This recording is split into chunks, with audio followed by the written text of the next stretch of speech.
Bonjour à tout le monde, soyez les bienvenus sur la chaîne YouTube SEM, Stéphanie en Miracle. Aujourd'hui, j'ai le plaisir de recevoir pour une discussion Nathalie Lambois. Bonjour Nathalie. Bonjour Stéphanie, merci de m'accueillir sur ta chaîne. Sois la bienvenue, je suis ravie. Moi, je t'ai rencontré lors d'une interview il y a très longtemps en Avignon. Bon, il y a tellement longtemps que je ne peux même plus dire quand est-ce. C'était sur Ho'oponopono à l'époque. Tout Je à fait. t'avais croisé, voilà, je t'avais posé la question. Et j'ai vu dernièrement, Nathalie, alors peut-être je suis en retard sur ton actualité, j'ai vu dernièrement que tu avais écrit un livre qui s'appelle La Maison Miroir, où tu as marié, on va dire entre guillemets, le feng shui et Ho'oponopono. Moi, le feng shui, c'est quelque chose qui m'intéresse beaucoup, sachant que ça fait voilà, des années que je me suis penchée sur le sujet, que la maison, c'est très important pour moi, mais je pense que c'est très important pour beaucoup de monde. Et j'avais vraiment envie de pouvoir partager avec toi un petit entretien sur ce sujet. Est-ce que tu as envie de te présenter, peut-être pour les gens qui ne te connaissent pas? Tout à fait, je vais me situer un peu par rapport à tout ça. J'écris depuis 2011 sur la pratique du Ho'oponopono et je pratique le Ho'oponopono depuis 2008 et le Feng Shui depuis bien avant. Là Ah, aussi, d'accord. ouais, ouais. Voilà, j'ai commencé mes premiers pas dans le monde du subtil et du développement personnel et spirituel avec le Feng Shui. D'accord. Et je donnais donc des consultations aux gens, enfin, dans leur maison. Et je me suis formée ensuite à d'autres pratiques un peu plus énergétiques, les soins énergétiques, les outils dits psycho-énergétiques comme l'EFT, la psychogénéalogie et tout ça, la langue des oiseaux aussi, et tout ça, je l'utilisais dans mes consultations. Au fur et à mesure des années, j'ai évolué et j'ai intégré ça dans mes consultations Feng Shui. Et après est arrivé le Ho'oponopono, une autre pratique ancestrale, traditionnelle. Et je dois dire qu'entre Ho'oponopono et Feng Shui, ces deux-là ne m'ont jamais lâché. Mm. Ils sont moi et je les ai intégrés comme des outils d'évolution personnelle.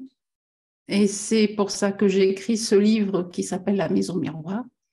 La maison reflète notre être intérieur. Et Oh. c'est super intéressant de pouvoir la regarder sous cet angle et de l'utiliser pour notre propre évolution. Parce que le miroir va dans les deux sens. Donc, ce que tu es en train d'expliquer, c'est que la maison dans laquelle on vit parle de nous. Oui. Ça me plaît ça.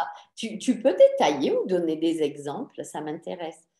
Dès que j'entre dans une maison, je peux dire où en sont les gens dans leur envie de se projeter, s'ils ont envie de rester ou s'ils ont envie de partir. Le nombre de fois où je suis allée dans les maisons des personnes qui voulaient vendre leur maison, mais vraiment c'était urgent, ils voulaient absolument vendre leur maison. Et dès que je mettais le pied à l'intérieur, je voyais que non, ils n'étaient pas prêts à ça. Inconsciemment, ils ne voulaient pas s'en aller. Les valises n'étaient pas faites, les cartons n'étaient pas mis en place. Il n'y avait aucune démarche concrète dans cette idée de lâcher le lieu. Donc, c'est intéressant de travailler à partir de ça et de se dire pourquoi je ne lâche pas, pourquoi je n'ai pas envie de partir, qu'est-ce que j'ai peur de lâcher et qu'est-ce que j'ai peur de trouver. Je ne faisais pas du feng shui pour du feng shui. Hein. Bien sûr, j'utilisais la boussole et tous les outils classiques du feng shui, mais ensuite j'allais beaucoup plus loin et je fais aujourd'hui toujours ce travail en ayant lâché la boussole et en aidant les gens à comprendre ce qu'ils sont en train de vivre dans leur maison et pourquoi ça ne se passe pas de la façon dont ils voudraient. Peut-être parce qu'ils n'en ont pas vraiment envie, peut-être parce qu'ils ont d'autres projets, d'autres choses à faire avant de partir ou avant de réaliser ce ils ont besoin de réaliser. J'ai même vu des maisons où les personnes, c'était assez drôle, les personnes voulaient divorcer. Et sincèrement, quand je suis entrée dans la maison, il n'y avait aucun signe qui montrait cette envie de se séparer réellement. Ils étaient en situation de couple difficile et ce dont ils avaient besoin, c'était surtout d'une thérapie de couple. Et j'ai fait la consultation avec eux, beaucoup de coaching finalement, et en leur montrant chaque pièce de la maison, en leur disant, vous voyez, vous êtes toujours ensemble, physiquement, vous êtes toujours ensemble. Vous avez toujours réuni vos affaires sont toujours dans le même placard ensemble, vous avez tout laissé ensemble. Les gens qui veulent se séparer, en général, ils essayent de se trouver un autre espace, de mettre leurs affaires ailleurs. C'était pas du tout leur cas. Et je leur dis, peut-être que vous avez besoin de vous séparer, peut-être pas. Peut-être que c'est juste quelque chose à regarder sous un autre angle et voir comment vous pouvez faire cette thérapie de couple. Et à la fin, peut-être que vous divorcerez ou pas, mais au moins ce sera plus clair. Donc là, tu parles de cas soit de séparation, soit du désir de quitter le logement. Et est-ce que tu es dans l'accompagnement également lorsque quelqu'un est à la recherche justement de son logement? Tout à fait, pareil, c'est la même chose. De quitter un logement pour un autre, c'est important de pouvoir se réconcilier avec sa première maison, son premier appartement, celui dans lequel on est, de façon à partir serein et surtout à s'ouvrir à quelque chose qui nous correspond vraiment à ce moment-là. Parce qu'on peut se sentir très mal dans un lieu et se dire, il faut absolument que je parte et trouver un autre endroit et retrouver les mêmes problématiques un peu plus tard. Oui. C'est pour ça qu'il est important de résoudre le pourquoi du comment, pourquoi vous en êtes là, pourquoi cette situation est si compliquée là où vous êtes aujourd'hui et qu'est-ce que vous recherchez vraiment, parce qu'on ne va pas dans un lieu juste parce qu'on a envie de changer d'air. On va dans un autre lieu parce qu'on a envie de créer une famille, on a envie de créer un projet professionnel, on a envie de passer sa retraite. Bref, l'objectif est aussi important que le budget. Il y a des personnes qui vont rester fixées sur l'argent qu'ils vont dépenser dans un lieu. Et je veux une maison qui coûte tant ou un appartement qui coûte tant. OK, mais qu'est-ce que vous voulez vivre dans ce lieu? Bien sûr qu'il faut faire intervenir le côté financier, mais d'abord, qu'est-ce que vous voulez vivre? Où vous voulez vous sentir bien? Le qu'est-ce que vous voulez vivre est plus important que le où. Le où découlera du pourquoi j'y vais. En fin de compte, tu les amènes à mettre du sens, un sens. C'est ça. Hein, c'est ça. C'est parce la maison donc reflète notre vie intérieure, nos peurs, nos envies, nos réussites, tout. Donc, c'est important de faire le tri en nous, autant que dans la maison, pour regarder qu'est-ce que je garde de ça, qu'est-ce que je veux vivre plus tard. C'est vrai que moi, j'ai une déco plutôt sobre chez moi, parce que pour moi, les murs blancs, ça me permet de me projeter des rêves, de projeter des souhaits. J'ai besoin que ce soit dégagé. Mais j'ai eu des périodes de ma vie où c'était complètement l'inverse. Il fallait que ce soit rempli de toutes mes créations, de tout ce que j'avais réussi à faire. Ce sont des étapes, voilà. On n'a pas les mêmes besoins à différentes périodes de sa vie. Et alors, en fin de compte, comment as-tu intégré Ho'oponopono dans cette pratique, dans ces séances? Comment ça se passe en fin de compte? Le Ho'oponopono m'a permis de comprendre qu'il fallait s'observer. C'est ce que permet le Ho'oponopono, c'est l'observation intérieure. C'est pas seulement se dégager des émotions, c'est apprendre à se connaître, apprendre à oser se regarder, même dans les moments où on ne se trouve pas vraiment bien. Accepter de vivre ces montagnes russes, hein, ça va bien, ça va moins bien, ça monte et ça descend. Et quand on est en connexion à l'intérieur de soi, parce qu'on s'est dégagé de toutes ces a priori, de toutes ces peurs sur la vision que l'on a de nous-mêmes, eh bien, on peut à ce moment-là laisser sortir ces véritables aspirations. Et ces aspirations, comme les peurs, elles s'affichent sur la maison, sur les murs de la maison. Il y a beaucoup de choses à dire, mais c'est difficile. Je ne sais pas trop par où commencer. Non, et pour moi, l'idée, c'est... On va y aller tranquille, on va y aller Voilà, tranquille. En fin de compte, tu fais vraiment prendre conscience à quel point le lieu que l'on habite est vraiment à notre image. Je comprends pourquoi tu as appelé le livre La maison miroir. Enfin, je saisis ce que tu es en train de dire.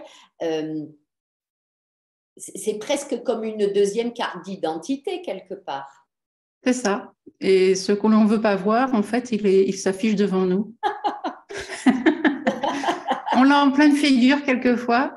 Ah, même moi, hein, t'inquiète, c'est aussi ce qui m'arrive de temps en temps. Je rentre chez moi, je me dis, mais pourquoi je ne l'ai pas vu avant? Pourquoi j'ai pas vu ça? On ne veut plus voir. Donc, c'est Est-ce que... important de... Pardon.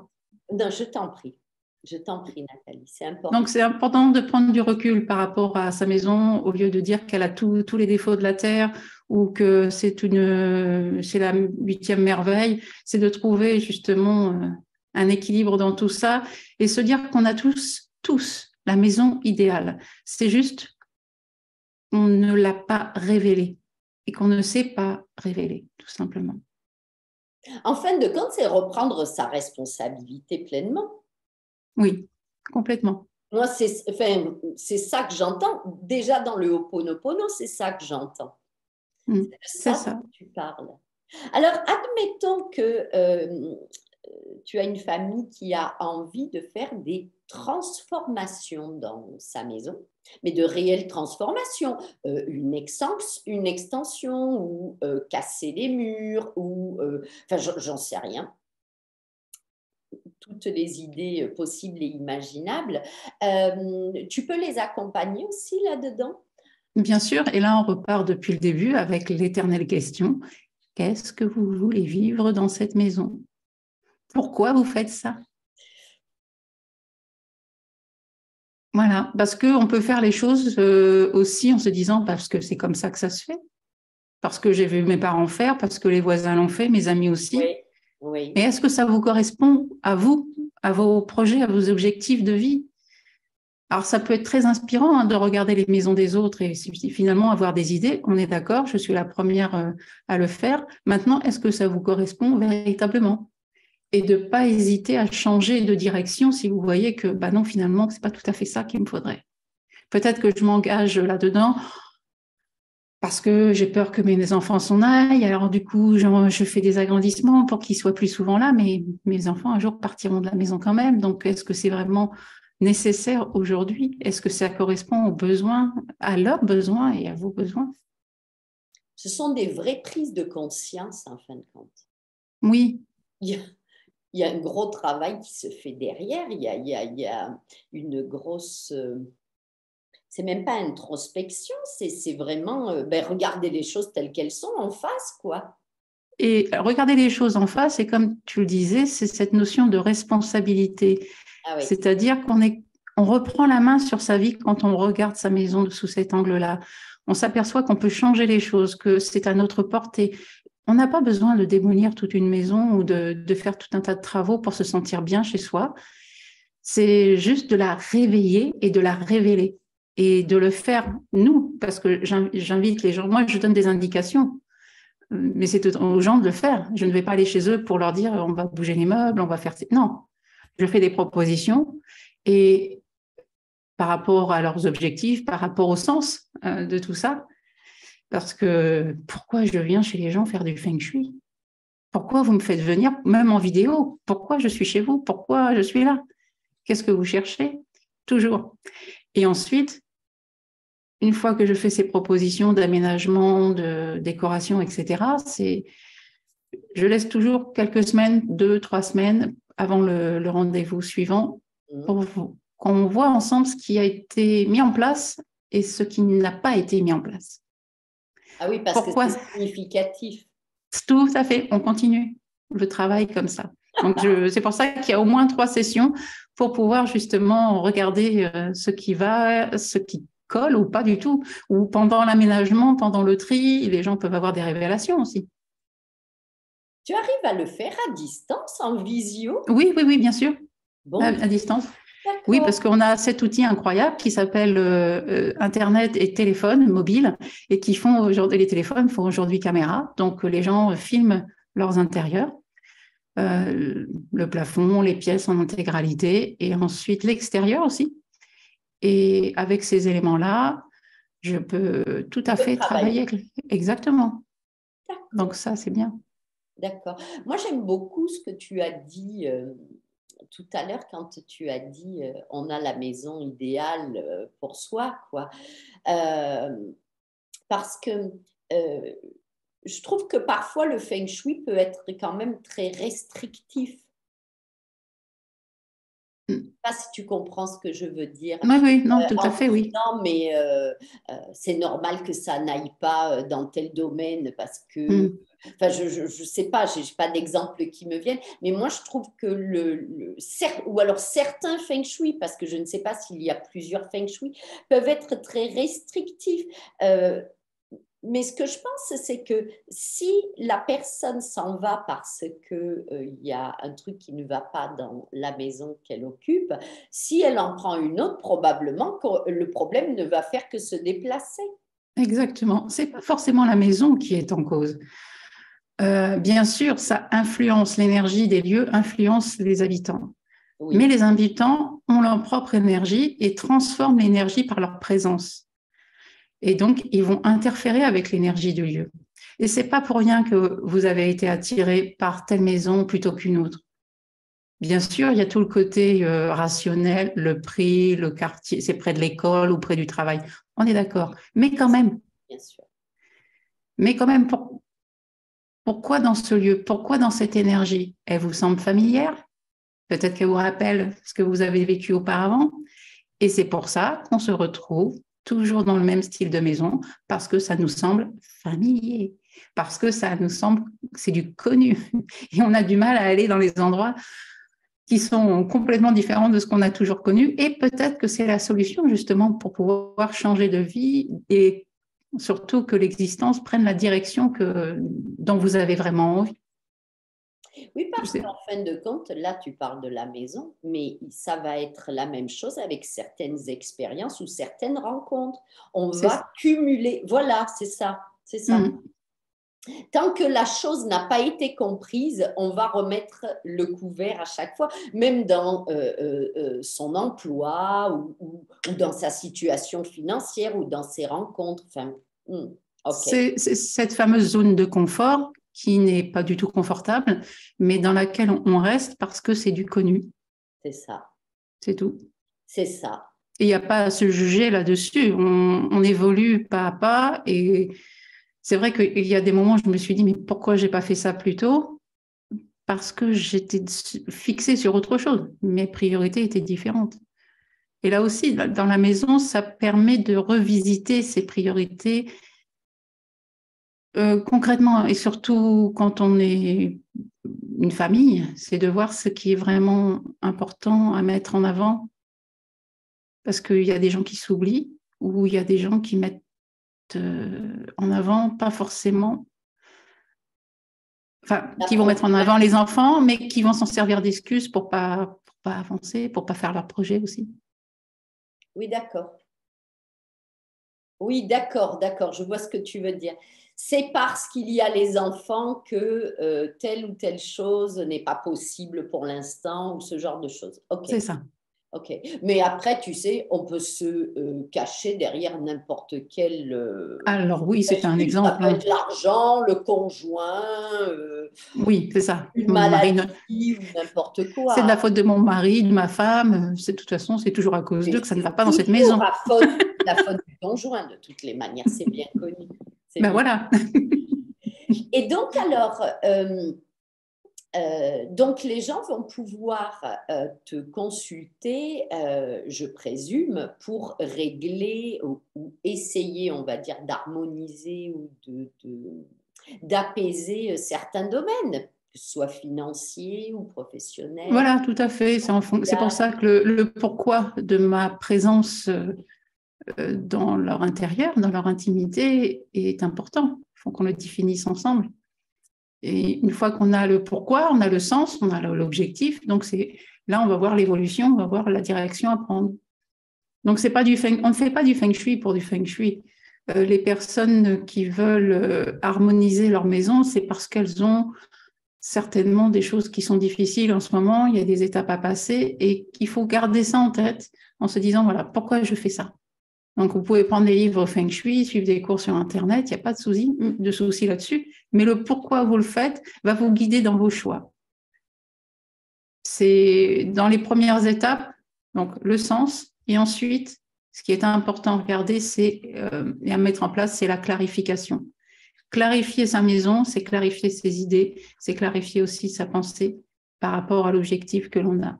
Et de le faire physiquement, c'est-à-dire de prendre un tiroir, un placard et de faire le tri de ce que l'on a, de ce qui va être utile ou matériellement. pas matériellement pour l'objectif que l'on souhaite atteindre, ça, c'est important aussi parce qu'on ne va pas trier en se disant bah, ça fait longtemps que je l'ai, j'en ai marre de le voir. Non, est-ce que c'est en rapport avec votre objectif de vie ou pas?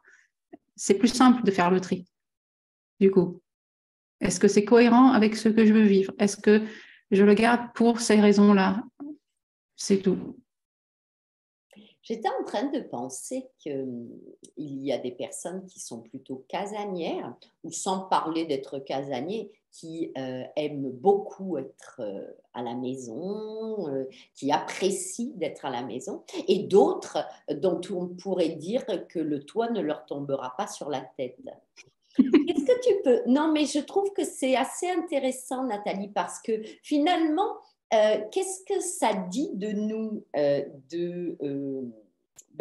voilà, ce côté-là d'être casanier ou d'être toujours comme un courant d'air par monts et par vaux et très peu à la maison finalement.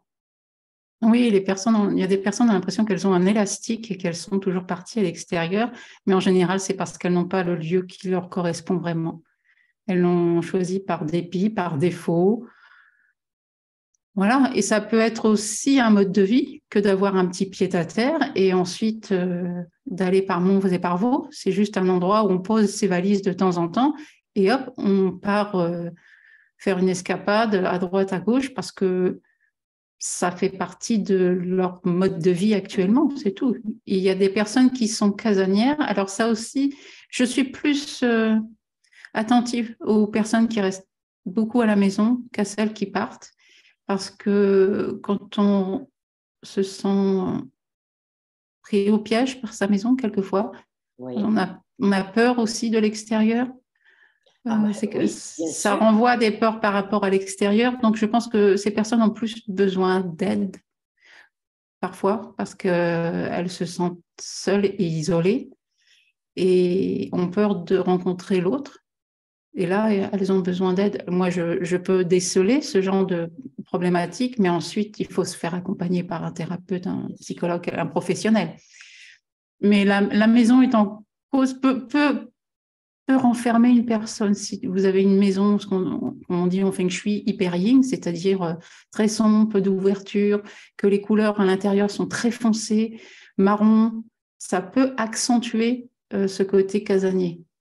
Alors, pour des personnes au tempérament un peu impulsif, qui vont dans tous les sens, c'est bien, ça calme. Ça les apaise. Ça les apaise, mais pour les individus qui sont déjà dans dans l'introspection, ça peut accentuer. Oui, ça accentue et ça peut provoquer des malaises. Mais encore une fois, c'est pas pour rien que cette personne est dans cette situation, c'est qu'elle recherche ce besoin d'être dans sa grotte et de faire de l'introspection. Voilà, maintenant, faire attention qu'elle ne tombe pas dans l'addiction et qu'il y ait d'autres problèmes plus importants, oui, derrière. Bien sûr, bien sûr. Alors là, évidemment, on parle de cas extrêmes. Oui, voilà, c'est ça. Voilà, parce que je veux dire, on peut être bien chez soi et puis aussi se trouver bien à l'extérieur aussi, quoi. Donc, tout à fait. Alors, moi, il y a quelque chose, j'avais envie de revenir au feng shui. On voit de plus en plus de constructions qui sont un peu spéciales, un peu alambiquées. Il m'est même arrivé une fois de voir une maison qui était en fin de compte 2 carrés reliés par un couloir. Sur le même niveau ou Oui, en plein pied. 2 cubes. Mais 2 cubes, mais juste reliés par un couloir. Et quand je pense à ce qu'on appelle le pacois, c'est-à-dire les 9 secteurs, on va dire, très souvent, c'est représenté quand même dans un carré ou un rectangle. Alors, je me dis, mais toutes ces maisons qui sont soit en L, soit le genre dont je viens de te parler. Je n'en ai vu qu'une, hein, comme ça on ne peut pas dire qu'il y en a énormément, mais toutes les maisons ne sont pas carrées ou rectangulaires. Est-ce que dans ta manière d'aborder la chose, est-ce que c'est un problème ou pas spécialement? Non, pas du tout. Il n'y a aucun souci là-dessus. Dans le cas des maisons, de la maison avec 2 cubes reliés par un couloir, c'est bien d'appliquer le placois une fois sur l'un, une fois sur l'autre. Par exemple, on va faire simple. Hein. On ne va pas se torturer en se disant il faut que ça rentre. Ben non, ça ne va pas rentrer. Donc, tu veux dire qu'on en fait 2 identiques? Voilà, en utilisant par contre le feng shui traditionnel, c'est-à-dire avec la boussole et les étoiles, le calcul des étoiles volantes, là, ça peut être un peu plus compliqué, mais on peut toujours s'en sortir en utilisant, parce que j'imagine que l'entrée est sur l'un des 2 cubes, et le second cube, on peut pas utiliser plus l'énergie qui est extérieure, la réception d'extérieur. Enfin bon, ça reste du technique. Non, il y a toujours des solutions. Maintenant, c'est vrai qu'on n'a pas tous une maison carrée, rectangulaire, surtout les appartements. Donc là, c'est très général, ça s'emboîte. Non, il y a toujours des choses à faire et justement, ça permet de voir que sur le pacois, il y a des secteurs qui sont peut-être défavorisés ou qui sont moins présents, justement, comment on va renforcer leur présence. L'objectif n'est pas de se focaliser sur ce qui manque, mais se dire comment je renforce ce qui est déjà présent, et qui est positif, et comment je peux mettre en place ce que je peux mettre en place pour que finalement ces secteurs qui semblent manquer en fait soient vraiment présents dans la maison. Il y a des tas de possibilités, les miroirs. Des solutions en fin de compte. Oui, il y a beaucoup de remèdes. Les solutions sont là, quoi. Toujours, oui. Et on peut faire. Moi, je pars du principe que on peut utiliser prioritairement ce qui existe dans la maison, les objets, tout ce qui existe, le mobilier, on peut s'en servir. C'est-à-dire que tu ne pousses pas les gens à faire des dépenses astronomiques. Non, je ne suis jamais tombée sur des personnes suffisamment aisées pour pouvoir faire ce genre de démarche. Ou alors, elles peuvent le faire une fois qu'elles ont fait la première étape, c'est-à-dire le travail que je fais avec elles, de donner du sens, d'utiliser ce qu'il y a à la maison et d'observer ce qui se passe et d'améliorer au fur et à mesure. Et à un moment donné, une fois que leurs revenus sont suffisants, une fois qu'elles ont l'assurance que c'est OK, on peut passer à une autre étape, elles peuvent le faire, il n'y a pas de souci. Et faire un travail plus élaboré, voilà. Il faut y aller dans l'ordre. Je pense qu'il faut y aller dans l'ordre. C'est ça. Je ne suis jamais entrée dans une maison en construction, ou même, à part sur les plans. Lorsqu'il y avait uniquement les plans, que les fondations n'étaient pas faites, là, je me permettais de faire tomber des cloisons virtuellement. Mais si les fondations sont présentes, non, je ne touche pas. Parce que je sais qu'il y a déjà des installations électriques, plomberie, etc., qui sont déjà là. Oui. Et je peux proposer aux clients de revisiter certaines choses, mais si je sens que ça demande un investissement trop important, on fait autrement. Il y a toujours d'autres solutions. Ça demande de la réflexion, du temps, et en même temps, ça me permet de voir si les gens sont prêts vraiment à aller dans cette démarche. Parce que moi, je ne fais que proposer. Hein. Ça ne fonctionne que si les gens mettent en place ces choses-là. C'est comme le Ho'oponopono. Ça fonctionne très bien, le Ho'oponopono, si vous le pratiquez. Évidemment. Et oui. Est-ce que tu aurais une anecdote de quelque chose d'un peu, comment dire, réjouissant, quelque chose d'un peu, même peut-être que spectaculaire, qui est arrivé dans la vie de personnes que tu as accompagnées? Au niveau maison, hein, je parle. Oui, oui, spectaculaire. Et ben justement, c'est pour revenir au couple qui est un autre couple qui avait une immense maison et dans laquelle vivaient, ils avaient réussi, la grand-mère, les enfants, même mariés, donc ils avaient séparé une partie de la maison en faisant appartement, et donc les petits-enfants étaient régulièrement dans cette maison. Par contre, le couple n'allait pas bien et il se disait que c'était peut-être la fin.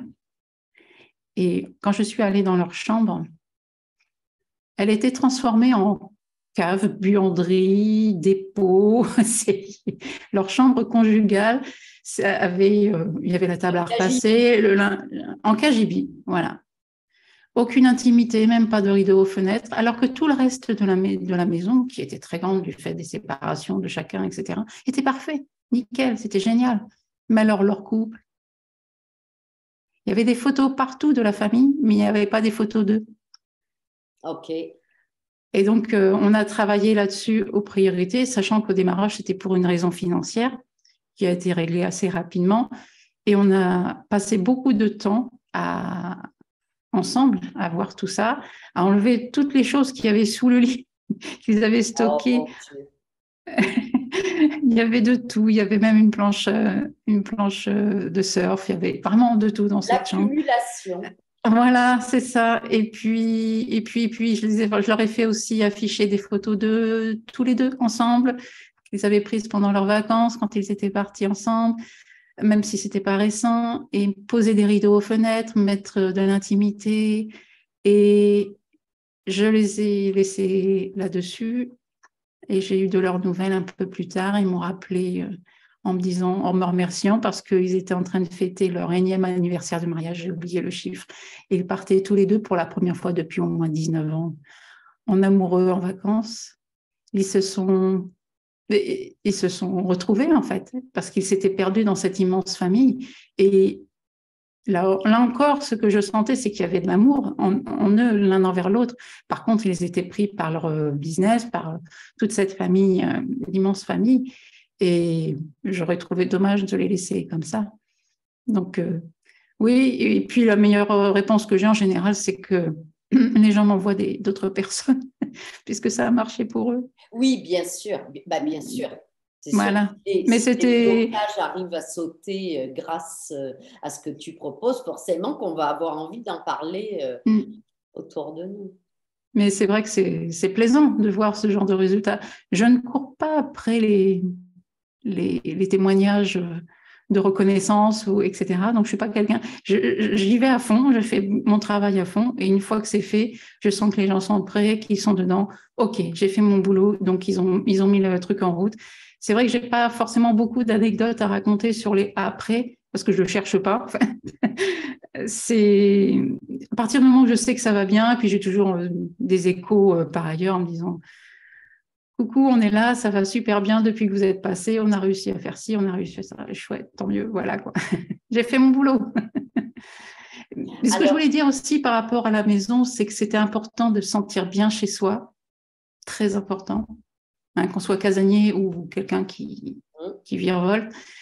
Surtout quand à l'extérieur, c'est le chaos. Comme en ce moment, c'est chaotique depuis quelques années, très, très chaotique. On sent qu'on n'a plus du tout le contrôle sur ce qui se passe à l'extérieur, dehors. Et c'est important de prendre soin de sa maison parce que, on reprend la main sur sa vie, sur son existence et on sait que ça, on peut le gérer.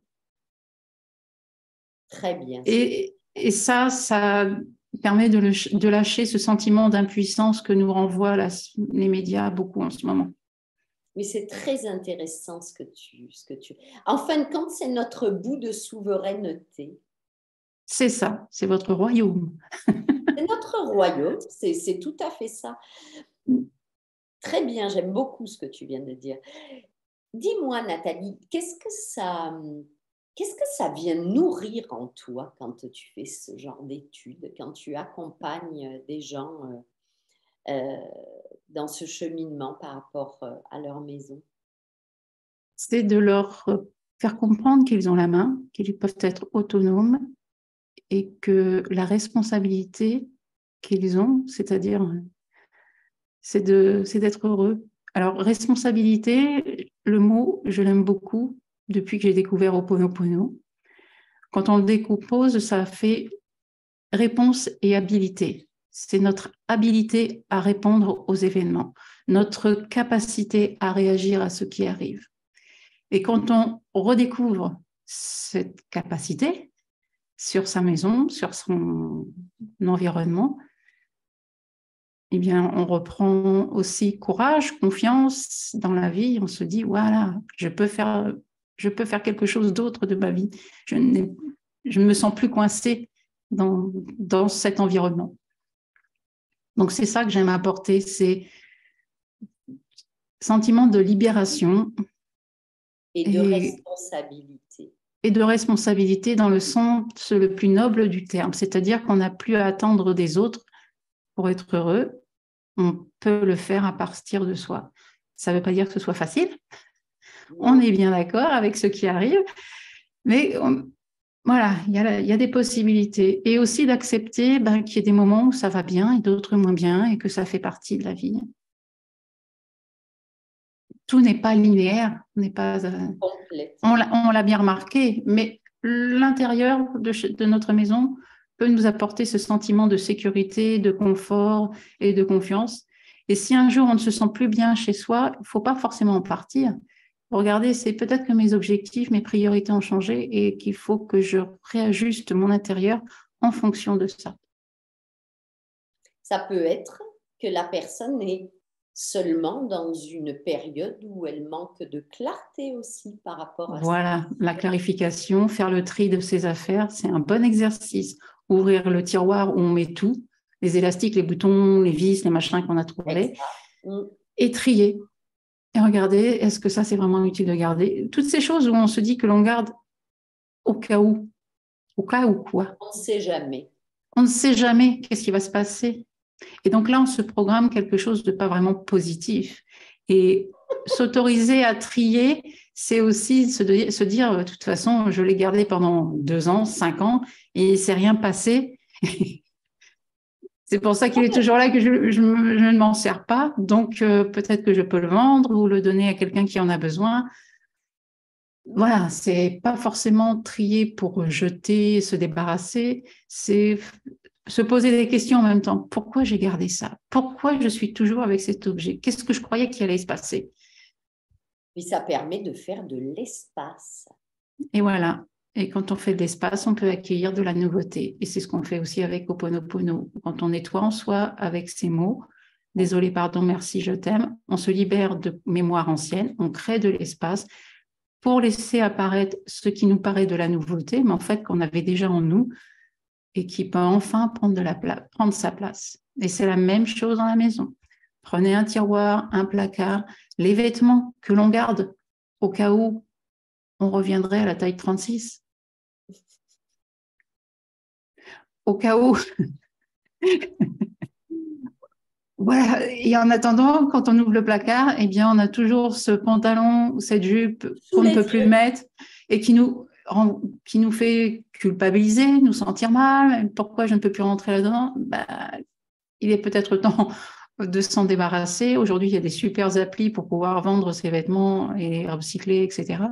Donc, renouveler pour éviter d'avoir sous les yeux ces choses que l'on ne met plus, ou alors des vêtements qui ne nous avantagent pas.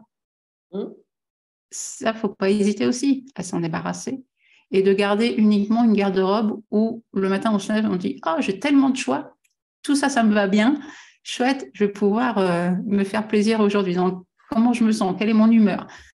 Et non pas trier en fonction de ça, ça me va plus, ça me fait ressortir les cuisses, ça me fait ressortir les bras, j'aime pas mes bras. C'est dur de démarrer sa journée comme ça. C'est pas sympa pour soi. Donc, pareil avec les objets. La même chose. Ceux qui nous rappellent des mauvais souvenirs, c'est pas la peine de les garder. Complètement. Moi, je suis vraiment ravie de t'avoir proposé cet échange parce que j'estime qu'on te connaît essentiellement qu'avec Ho'oponopono.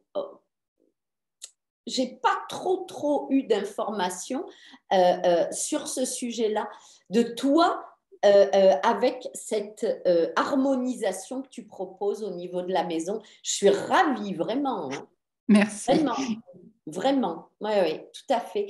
Dis-moi, on peut te retrouver sur les réseaux sociaux, Nathalie? Oui, on peut me retrouver sur les réseaux sociaux, Facebook, Instagram, YouTube. Et bientôt, vous allez, et sur mon site nathalielambois.com, sur lequel je vais mettre très prochainement un nouvel e-book gratuit à télécharger justement sur la maison. Comment harmoniser sa maison. Super. En 3 étapes. Voilà, pour donner envie aux gens de se lancer dans cette démarche.